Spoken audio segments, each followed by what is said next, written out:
Necesariamente tenía que estar en el museo porque queríamos que fuera el punto de encuentro del libro y el punto de consulta del libro en la biblioteca de Betty. Queríamos no solo leer el libro, sino que también fue estudiado porque nos servía para presentar nosotros y a averiguar cosas para los proyectos. Tenía mucha información muy importante, significativa, y al final termináramos usándolo y ahora después a Patricia para que nos firmara todos los libros que la gente pide y encuentra en el museo, que nos venga a dedicar los libros. Y tenemos la suerte de que Patricia vive en Viña y la pudimos encontrar, y además que la isla pertenece a la región, así que coincidíamos todos en el Museo Fong.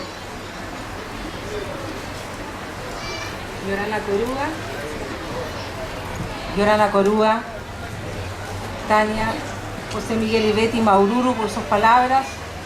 Maururu, gracias a ustedes por estar con nosotros. Mi encuentro más lejano con la cultura Rapa Nui se remonta a mi infancia, cuando estando de visita en casa de un tío, vi por primera vez un Kaba Kaba. Esa figura de un hombre con rostro anguloso, algo diabólico, y sus costillas a la vista, que los Rapa Nui han tallado desde muy lejanos tiempos. Mi tío era un oficial de la Armada que había estado por un tiempo en la isla en los años 60. Pero ese Kaba Kaba en particular, una de las piezas que había traído, muy buena, estaba casi escondido en su casa de Santiago porque a mi tía le daba muchísimo miedo y decía que traía mala suerte. Yo miraba la escultura con mucha curiosidad y hasta el día de hoy lamento haber sido tan educada y no habérsela pedido. Pero finalmente, cosas de la vida, ¿dónde fue donada? Al Museo Fong de Viña del Mar, al mismo que hoy me ha invitado a presentar esta segunda edición de Rongo. Por el mismo tiempo, en los años 60, llegó a Punta Arenas, donde yo nací, una delegación folclórica en que se presentaron Violeta Parra y un grupo de baile Rapa Nui liderado por Nico Pacarati. Mi padre le compró a Nico un collar de madera, entonces le ponían incluso a cada pieza su nombre detrás, y ese collar desde entonces ha sido mi talismán. Se lo mostré incluso a una prima de él y se emocionó porque reconoció una pieza que ya no se hace en Rapa Nui. Y aquí viene el epílogo de estas anécdotas. Mi primer libro fue sobre Violeta Parra y el último es este, Rongo, sobre Isla de Pascua. Lo que quiero decir con estas pequeñas historias es que uno ni se da cuenta, a tiempo al menos, cómo en la vida se van sumando y se van encadenando los hechos.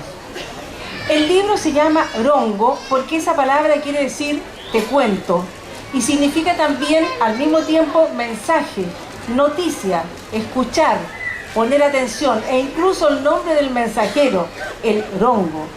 Y el propósito de este libro ha sido ese precisamente, escuchar, poner atención y contar en estas 300 páginas lo que vivieron los Rapa Nui entre dos rebeliones.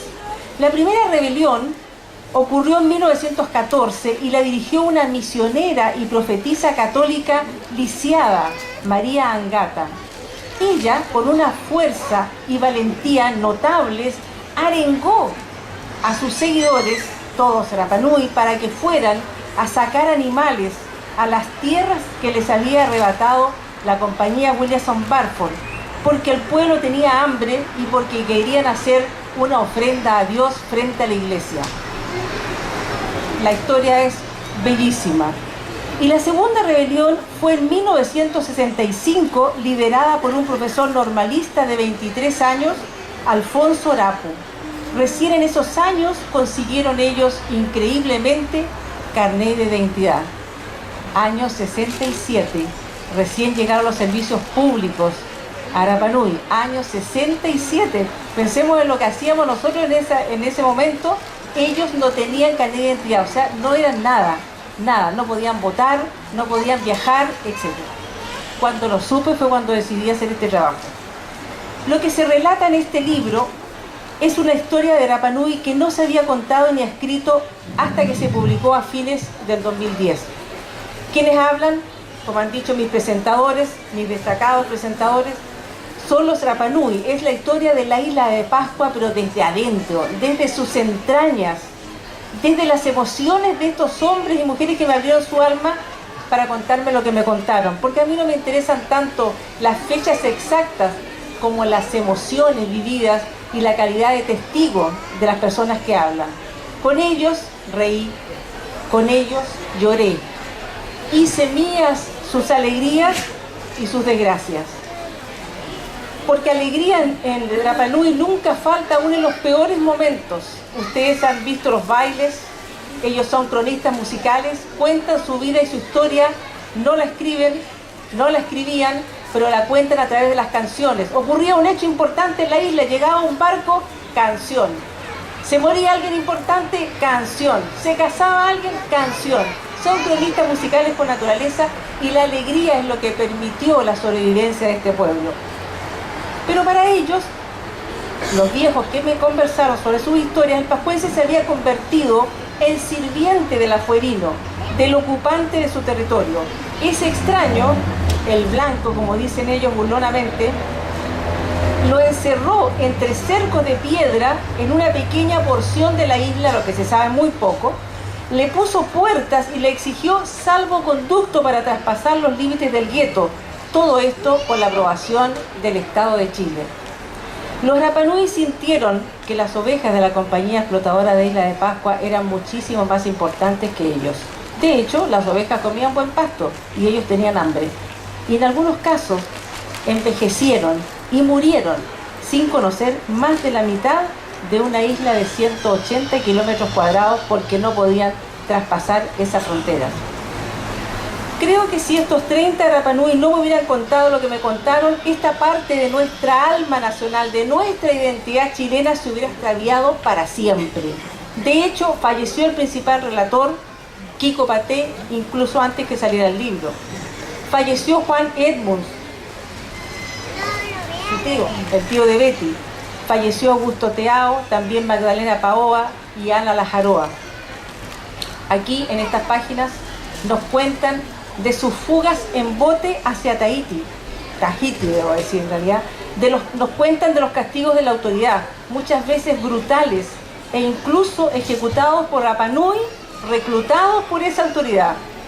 Nos hablan de sus amores prohibidos, de la falta de mujeres que desesperaban a estos hombres para quienes el amor es tan importante, y falta de mujeres debido al tabú de casarse entre parientes lejanos.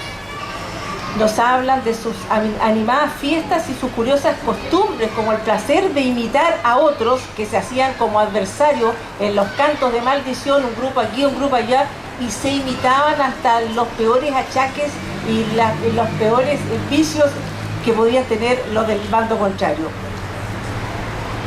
Nos cuentan de la impotencia y la rabia que sentían por no poder salir de la isla, y el terror que vivían constantemente de contraer la lepra o de ser enviados a leprosarios sin estar realmente enfermos. En esos días, ellos, los Rapa Nui, eran etiquetados como un pueblo de leprosos, siendo que el número de afectados con el bacilo del mal de Hansen fue siempre pequeño, la verdad. Vivieron los Rapa Nui una suma de infortunios, injusticias y abandono hasta que una parte del pueblo, como se ha contado aquí, se alza contra la autoridad armada. El líder de los insurgentes se refugia, tal como sus antepasados, en las cuevas que abundan en Rapa Nui. Las mujeres, y las mujeres, no los hombres, defienden con gritos y puños a su héroe, Alfonso, el profesor de 23 años, porque está apremiado por la autoridad. Y ese estallido no es un chispazo de furia, es el resultado de varias décadas de resentimientos, de sentirse oprimidos, abandonados, con su territorio ocupado, encerrados. Hay muchas historias conmovedoras en estas páginas. Por ejemplo, la del joven que se escapaba del leprosario al anochecer y volvía de madrugada para que no lo descubrieran, tocando su armónica que seguramente había obtenido en algún momento de algún barco, y la melodía que tocaba que era melodía creada por él, era tan desgarradora que la gente lo seguía a la distancia, en las sombras. Hay que pensar que no había radio. Se cuentan hechos tan conmovedores como la arenga que hizo Napoleón Otu invitando a otros leprosos como él a subirse a un bote para perderse en el mar, ya no era cuestión de salvarse.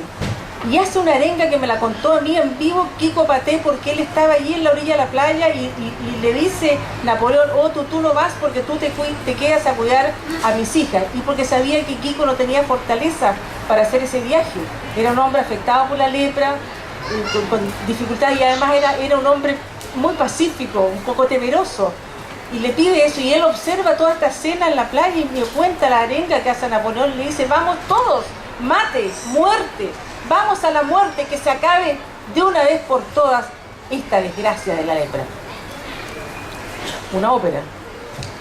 O las historias de los amantes que se escondían en las cavernas para que no los obligaran a casarse. ¿Quién los obligaba? Bueno, nuestra Iglesia Católica, ¿no? Porque se separaban y no los dejaban entonces seguir su propio curso, los presionaban para casarse, en fin. Las increíbles fugas de muchachos de 20 años e incluso de menos que atravesaron el tormentoso Pacífico guiándose por las estrellas para llegar a cualquier isla de la Polinesia que fuera más libre que su isla de Pascua.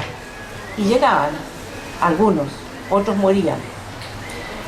Sé que los Rapa Nui, como decía Betty, se emocionaron al leer en la primera edición lo que contaron sus padres, sus tíos, sus abuelos, y al ver que al fin eran ellos mismos los que narraban su propia historia. Era como tomar un control del relato, con un relato colectivo.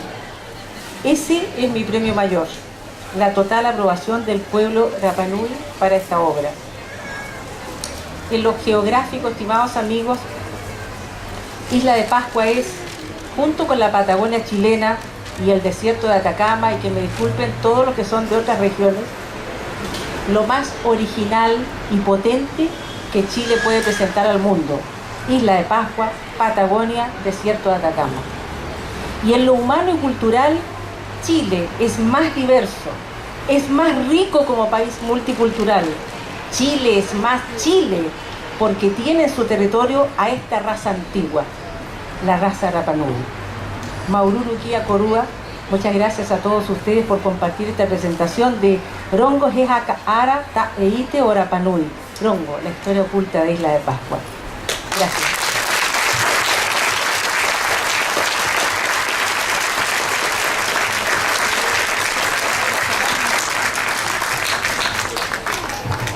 Vamos a estar en el stand de Artequín de la Unidad de Patrimonio. Sí, agradecemos a doña Eugenia Carrillo que nos invitó. Muchas gracias, estamos allá.